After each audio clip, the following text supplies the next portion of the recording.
Homage to the Buddha, homage to the Dharma, homage to the Sangha. Unless I'm on the wrong day, it's June 21st, and I'm speaking to you from the Buddha Hall at Shasta Abbey.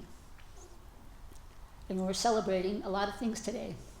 One is the summer solstice, one is Father's Day, so I'd like to offer the merit of this Dharma talk to my dad, Dean Sapp, and to all the fathers everywhere. Well, why don't we just make it universal? We'll just offer merit to everybody. And there's a lot to celebrate in life and be joyful about. So we'll just start with that today. So this is going to be the second installment of How to Cultivate Trust of the Buddha's teaching. I did the first one back in November, but I've been cooking on it all this time, so it's just a continuation, so to speak.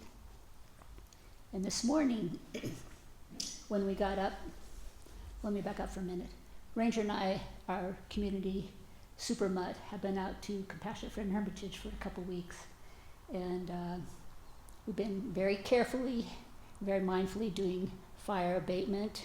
And when the weather increased in temperature, we went to the pond, which was very fun. We were doing sticks, and he swam, and the bullfrogs sang, and the herons flew over. It was very fun. Well, I tell you all this because this morning when Ranger took me for a walk down to the corner forest, it was very nice. We were about halfway through it, and then something unexpected happened. We met a skunk, and we got sprayed.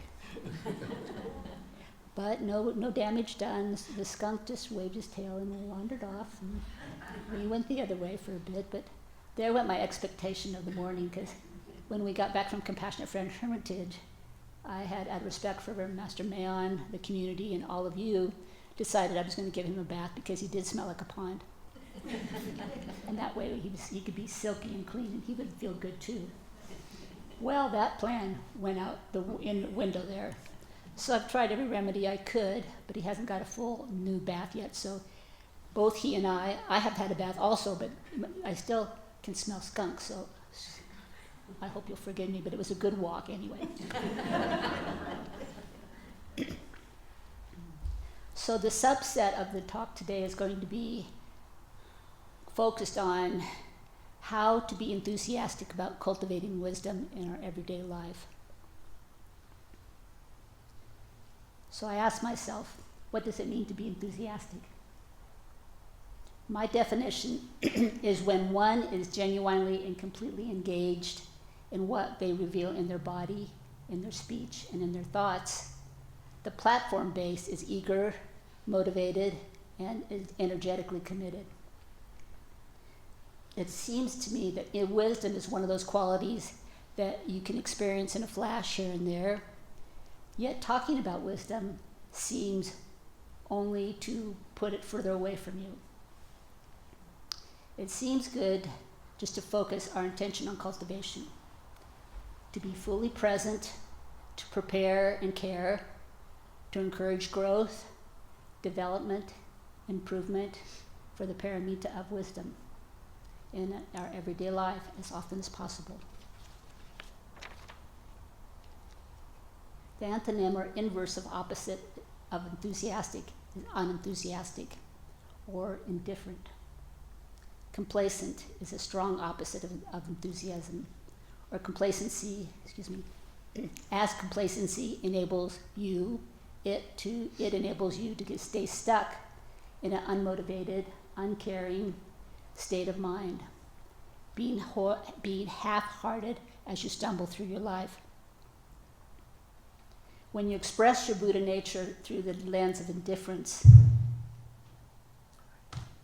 this expression may become a direct barrier to realizing the truth for yourself. Oh, hang on. How did I get pulled into the opposite so quickly? That didn't even take a page. So let me back up a little bit here. The Buddha taught that keeping integrity, the precepts, intact while practicing equanimity involves anchoring the mind in ethical conduct, wisdom, and understanding karma, rather than adapting passive and passive indifference. In a nutshell, the way to cultivate wisdom is the fundamental principle of non-differentiation. That is, whatever can be described is expedient means. Okay, so hit the reset button and return to the starting point. Since how is an adverb in a question form, it does not have an opposite. Buddha nature cannot neatly be labeled, even though we have a lengthy list of words for the unconditioned state of the Tathagata. Buddha nature, emptiness, the ultimate nature of reality, does not rely on opposites for its existence. However, in terms of expression of communication, our language and thought process inherently depend on opposing concepts. Opposites are codependent, constructed by the discriminating mind to help us get through the day. They do not, however, represent the absolute truth.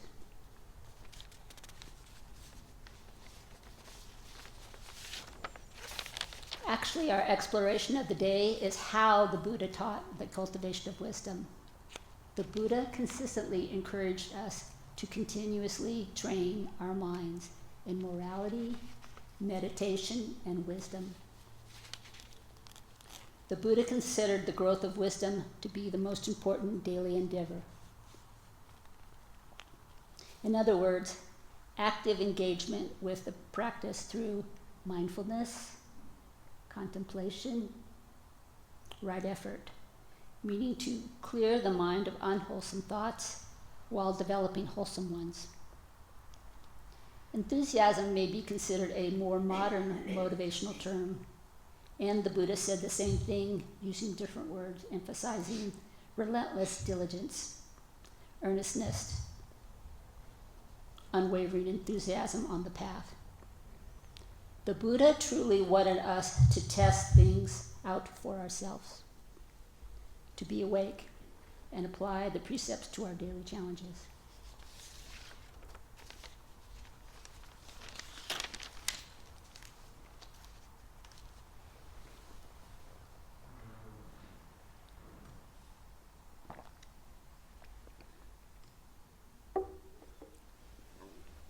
Though the Buddha also advocated, wait a second here, got ahead of myself. So I went to the Diamond Sutra to deepen my understanding of how to cultivate wisdom in my daily life. The next section is heavily influenced, quoted, or paraphrased from a commentary by Master Shin Young and Tom Graham. It's their translation of the Diamond Sutra and called Describing the Indescribable. In chapter 11, The Unconditioned is Supreme, he writes about a Taoist term, wu-wei. Wu-wei, it means non-action, and connotes the wisdom of water, the wisdom to flow and not resist what is happening. Early Buddhist translators in China usually used the term to translate, to render into English as the unconditioned or uncreated. It means that which is not affected by causes and conditions. All phenomena and all dharmas in the universe are affected by causes and conditions. Only enlightenment is unconditioned. The Tathagata, the original Buddha mind, Buddha nature, enlightenment, original mind, original purity, purity of mind, and mind that arises at no base, all of these refer to the same thing. All of these words refer to the unconditioned state of the Tathagata. Though the Buddha also advocated a kind of Taoist wu-wei, in many circumstances it would be a mistake to equate Taoist non-action with Buddhist unconditioned across the board. The unconditioned state, be to its name, is not conditioned by anything. It is beyond the duality of hot and cold, male and female, good and bad, joy and sorrow, and so on. It is beyond duality itself. It is supreme above all other states. There is nothing better or greater than the enlightened state of the Tathagata. This state cannot be bought, it must be found. It cannot be borrowed, it must be earned. No matter how much good work one does in the world, one cannot expect to receive enlightenment as a reward. The unconditioned state is an ultimate state of awareness, and therefore it must be attained consciously, by study, by meditation, and by introspection. The Buddha said that all dharmas are marked by both change and nirvana. Like change, nirvana is everywhere. Unlike change, it is perfectly stable.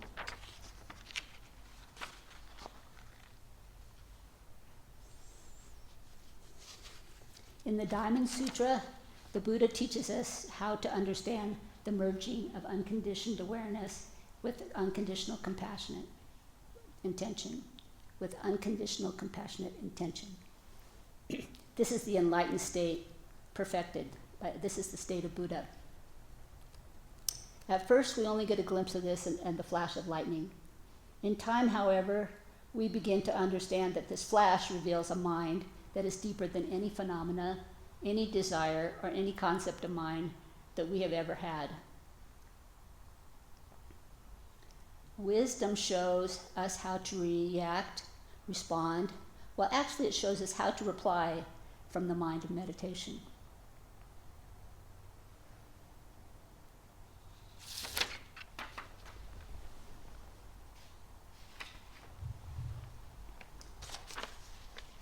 How to reply to conditions that we ourselves have caused.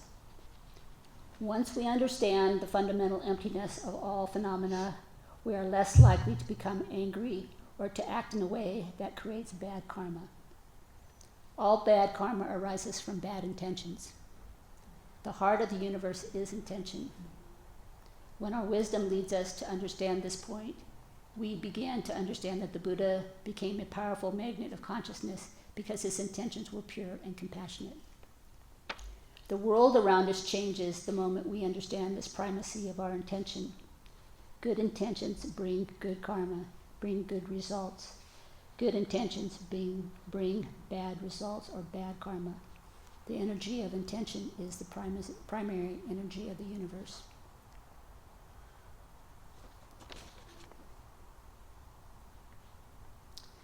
Subhuti once asked the Buddha, if a great bodhisattva wants to achieve highest complete enlightenment, how should he behave?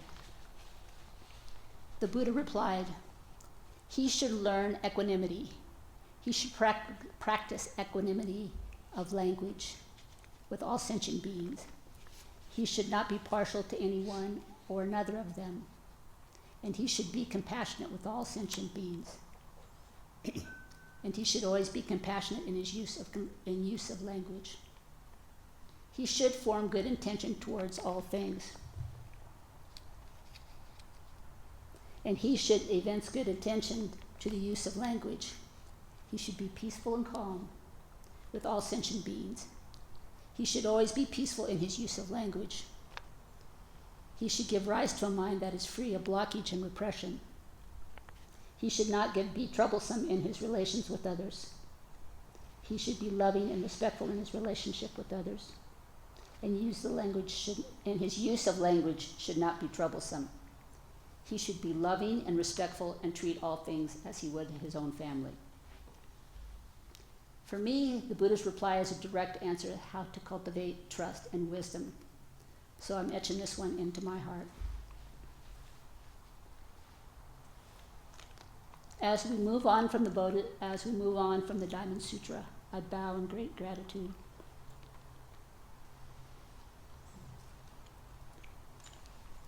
The Buddha said, disciples, nowhere between the lowest hell, below the highest heaven above, nowhere in all the infinite worlds that stretch right and left is there the equal, much less the superior of a Buddha. Incalculable is the excellence which springs from obeying the precepts, and from other virtuous conduct. By taking refuge in the triple gem, one escapes from rebirth of states of suffering. The Buddha encourages us to meditate on the triple gem.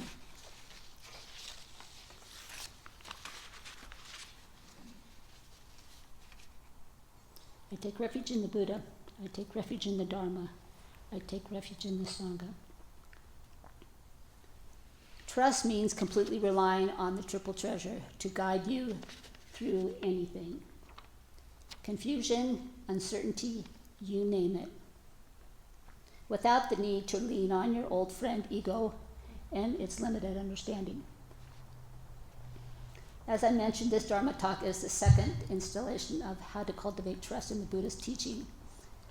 And I'm really grateful that the last 8 months have been immersed in developing and supporting and taking on an active part in that trust, to trust the Buddha's teaching in my daily life. It may not look like much to you, but I'm awestruck. When conditions got tough for me through this last 8-month period, the inner transformation manifested and I was able to stay present. I was able to stay as still as possible. It works. The 3 refuges continue to teach and remind me to get myself out of the way and recognize there is no separation. This is paramount to my training. Why would I think I'm so special or different in a category all to myself? For me, the 3 refuges are a mental, physical retreat to open up to being vulnerable, knowing nothing can fundamentally harm me or can harm anything else. This refuge is not an escape. Rather, it's an integration into peace with acceptance of whatever is happening. When I take refuge in the Buddha, I'm taking refuge in the potential for Buddhahood, not only for myself, rather for all things. I take refuge in the Dharma. I am taking refuge in trust of the Dharma, which includes everything. Trust and respect are used interchangeably here. I take refuge in the Sangha. I am taking refuge in purity and harmony, not only in myself, rather with all things. The more I meditate with the 3 treasures, Samadribhadra's vows become a live refuge within me, a place of safety, protection from danger, distress, and difficulty, which have become my just sitting position.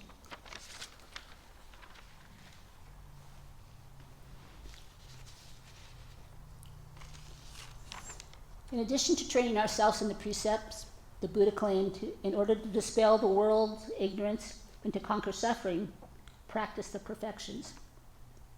This advice from the Buddha comes from his experience throughout countless eons as he trained in the multitude of forms to perfect the paramitas. By and with diligence and faith, practice the truth of seeing things as they really are. Actually by contemplating the precepts before you speak or act, by engendering the 6 paramitas into your daily practice. Now all of you know this, and I'm going to give you an extra bonus today because reviewing the Buddha's teaching with this foundation makes our practice very stable. So the 3 pure precepts are: cease from evil, do only good, do good for others. And I like to train with the 10 precepts by saying, I will train myself to restrain from killing. I will train myself to restrain from stealing. I will train myself to refrain from coveting. I will train myself to refrain from saying that which is untrue. I will refrain myself from not selling the wine of delusion. I will train myself to restrain from speaking against others.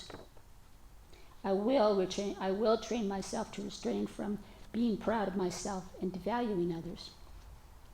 I will train myself to restrain from being mean and getting either dharma or wealth. I will train myself to restrain from being angry. I will train myself to restrain from defaming the 3 treasures. And as a final review, the 6 paramitas: charity of generosity, patience and forbearance, morality and precepts, meditation, and wisdom. All through the day we could pick one of those and practice patience for months and years.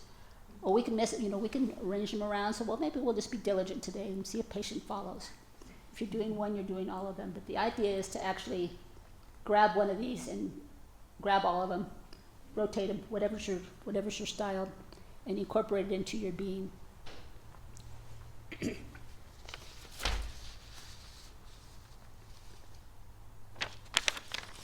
The precepts and the paramitas are the beginning building blocks which continuously bring us to solid practice, where we refresh our practice over and over again. They allow us the opportunity and the means to follow the Buddha. We already know this. Reviewing the Buddha's teachings constructs a support of calm to our bright mind. As you may have heard many times, the great way is not difficult. Avoid picking and choosing. What does that mean? My aim is to accept all situations as they are without trying to change them based on personal preferences. Yes, that's the idea, and then there's the actual. It is shocking to see what my mind gets up to when things are not going the right direction, my direction I had in mind. Aha, what I expect to happen or according to my plans. What a pain myself is at times. If I do not indulge this mindset, the obstructions will fall away. I know this to be true. Because I've done it once, I can do it again. If we encounter distractions from the path, be patient, and trust resolution and deeper understanding will be experienced. In short, we have true freedom available to us if we stop dividing the world into opposites, which gives us the space for total engagement right now in the present moment.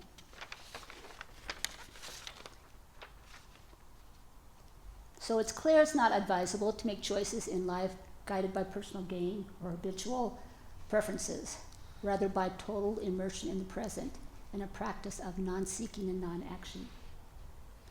As we know, karma has its way with us, so be careful what you say, what you think, and what you do. Trust your intuition and do meditate as often as possible, in any position, 24/7. It seems that making a choice is less about picking the right path and more about fully engaging with whatever situation arises as Buddha. As for all of us, the last little while has been on this planet requires us to be fully engaged within the very normal yet somewhat challenging life moments which arise back to back, day after day. The world we live in is in transition like we've never seen before in our lifetime. Closer to home, Reverend Vera died, Suzanne and Phil Kane died, Don Van Etta died, Betty Johnson died, the boiler for the guest house Vesta died, and many others known and unknown. And I recently read that there are nearly 2 deaths every second. And it made me reflect on how I feel when it's someone I know and those that I don't know. When it's an animal, which is a person, the equanimity needs to be brought up into my practice of accepting death and life. But I was shocked by the statistics just for people, not to mention the bugs and the marine animals. And it just goes on and on. So I'm really glad for the practice because I think I'd be depressed otherwise. Because the impermanence is really unrelenting. So I am grateful for the practice. It is natural for people, things to die. Right? That's what we got. And while it varies from person to person and thing to thing, grieving after a loss of someone you love, is also natural. There is so much to learn through the dark and the pain. And it certainly generates a lot of appreciation when the other half appears, the bright and the flowing. Dark and light are inseparable and continue to give us ample opportunity to see what really matters right now. It may not matter, yet we still care. One of the things I miss most about Reverend Vera was her example of exploring and living the 4 immeasurables. and so appreciate her gift to me of instilling this exploration into my life.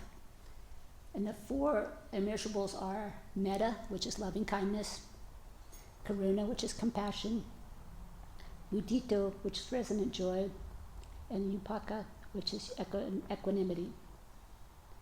Learning these basic principles helps us to understand and refine what is working and what is not working. I'm now expressing my heart's intrinsic answer with much more consideration for others and myself. When I'm truly paying attention, I'm aware that the eternal is flowing through me, in me. And it's clear I need to listen more clearly, more often.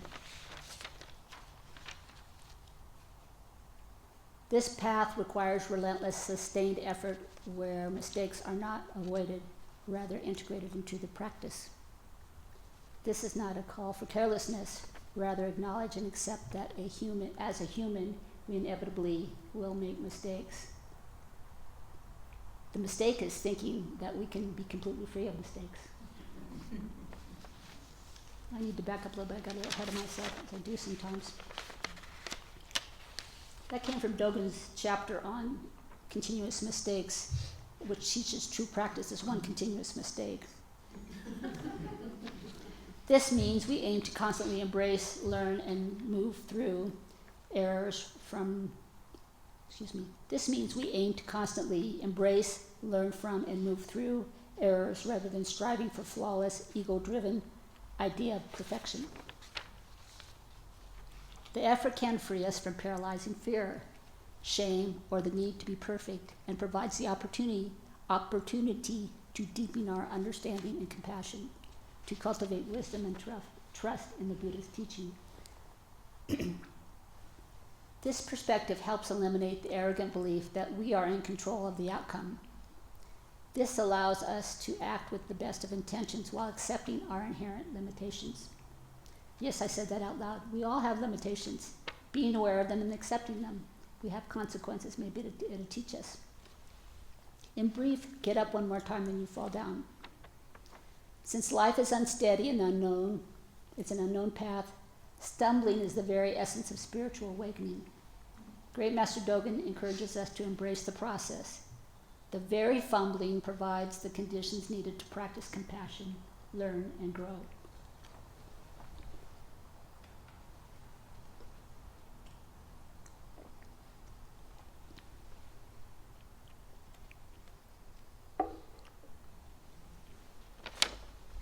Our free will is defined not as absolute independent choice, rather as conditioned volition. The limited real capacity to make choices that shape future karma and free ourselves from suffering. Freedom from rather than freedom to. Our choices are influenced by past action through habits and circumstances.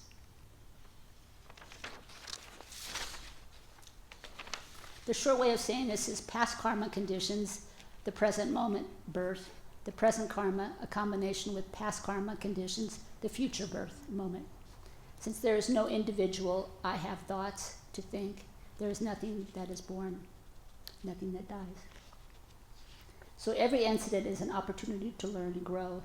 And wisdom tells us to work together. That is critical. Yes, we're independent, but we're also interconnected, intercontained, so that harmony is crucial to our wisdom. The fundamental principle of non-differentiation, whatever can be described as expedient means, that's what it is. Emptiness, the principle, is represented by brightness. It is the spiritual source. There are no obstructions or attachments that exist. Each Dharma abides in its position. It has nothing to do with me. Aim to interact spontaneously with phenomena and do not attach to Dharma. Cling to nothing. One Dharma includes all Dharma. Everything has the capacity to choose to cultivate virtue, moral responsibility, karma, and the ability to change one's future through wise actions. It is within our reach to experience unconditioned freedom beyond being subject to causality. Great Master Dogen says, within these precepts dwells the Buddha, unfolding all things within their unparalleled wisdom. There is no distinction between subject and object. For any who dwell herein, all things, earth, trees, wooden posts, bricks, stones, become Buddhas.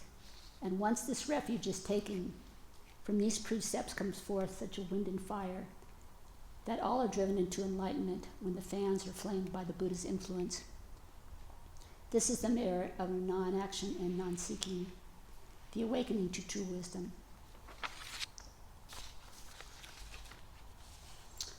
So I'd just like to close and talk about trust for a moment. And once again, Great Master Dogen is right here to help me, as he always does.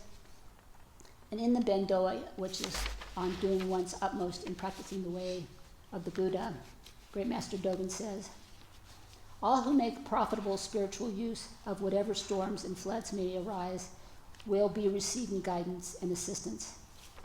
Just a second, we're just going to come in this.